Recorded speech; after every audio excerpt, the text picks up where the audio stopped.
This is the second section of Unit 3. We've moved on from the era of exploration by the Spanish, French, and English, and now we're into the actual founding of the Georgia colony. The first time period was called the trustee period. The big question is, how was the founding of Georgia different from the other British colonies in America? These are things that you will need to know. Proprietor, royal colony, mercantilism, charter, trustee, and militia. We'll talk about all those things. By the early 1700s, Great Britain has 12 colonies in North America all along the East Coast. The oldest one, Virginia, founded in 1607, I believe, and the youngest one, which was 50 years before Georgia, was Pennsylvania. In 1729, Carolina and Charlestown become royal colonies under the control of the king, and some of them have settled in the area of the Savannah River. We did this map in class today, and the reason we looked at it was to see exactly how much younger Georgia was than all the rest of the colonies. That really comes into play later on around the time of the Revolution. So here is what's going on during the time period that we're talking about right now.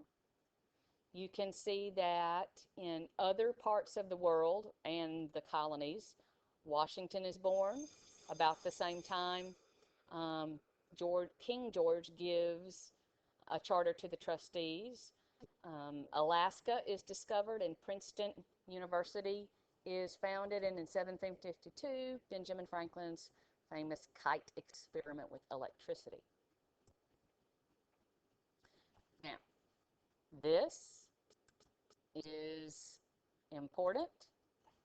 You are going to need to know this. It's going to eventually be an essay question, so pay attention here.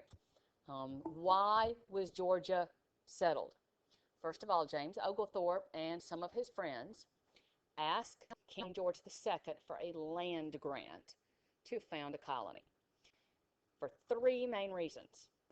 It would be, one, a charitable effort for poor and persecuted to have a new start.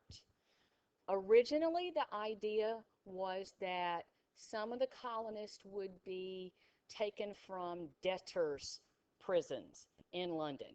During this time period, if you fell into debt, you were prosecuted and thrown into debtors' prison until the debt got paid. Well, if you're in debtor's prison, you can't do anything about it, so you just sat there until somebody in your family could come up with the money and pay off the debt.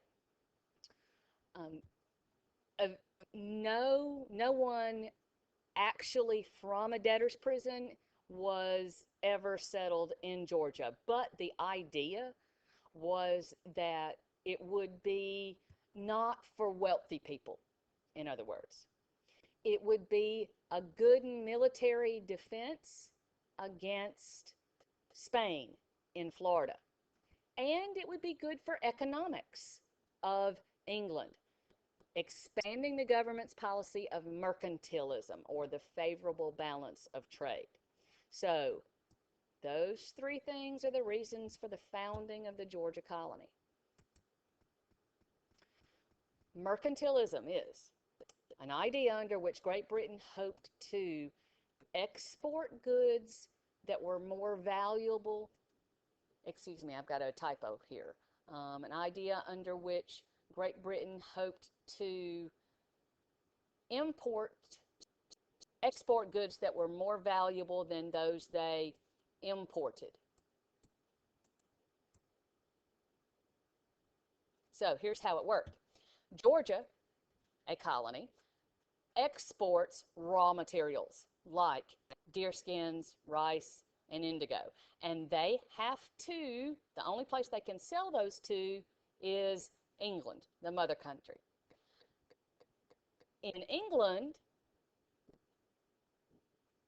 things are manufactured, like furniture, clothing, ammunition. Those are sold to the people in Georgia. And the people in Georgia are selling this stuff, but they are paying more for what they get than what they sell. The whole idea is that this is good for the mother country most of all. We'll watch a whole video about mercantilism that I think will make that clear. It's a complicated thing. We'll keep talking about it. In 1732, Oglethorpe and his associates receive a document, the Charter of 1732. They were called trustees, and in the document they were granted territory, and the rules for the trust were set up. John Percival was the first president of the trust, and it had an executive committee or a common council. Here is technically the land that King George II granted to the trustees. They weren't really sure how much further land went out here to the west, but they just said whatever's out there in this strip of land, that's Georgia.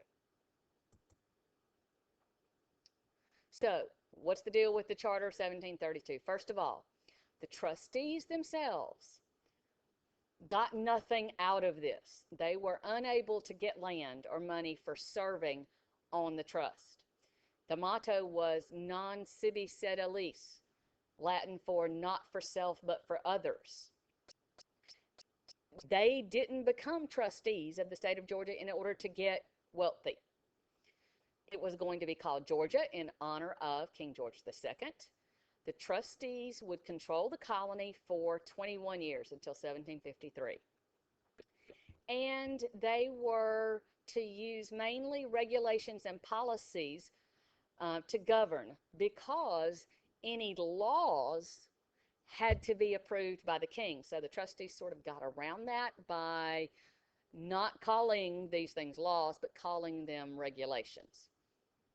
For example, charity colonists could receive 50 acres of land, but people who were paying their own way could receive a little more land.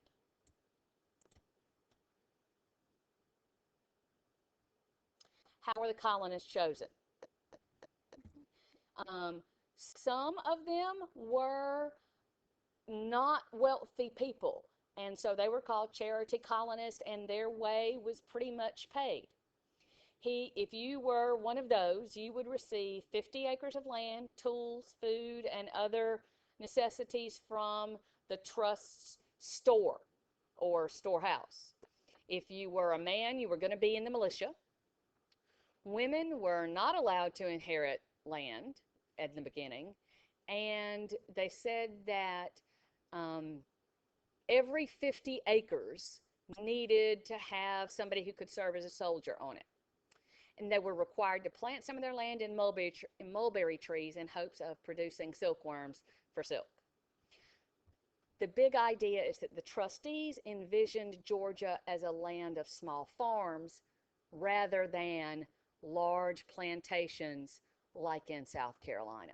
They didn't want Georgia to be like South Carolina. The only trustee to come to Georgia was James Oglethorpe. He led the first settlers. They sailed in 1732 on the ship the Anne. It took 57 days. First, they went to Charleston, where they were helped by South Carolinians, and then they sail a little further down the coast, and they stop at a place called Yamacraw Bluff. And that's where they decide to come ashore and build their first settlement.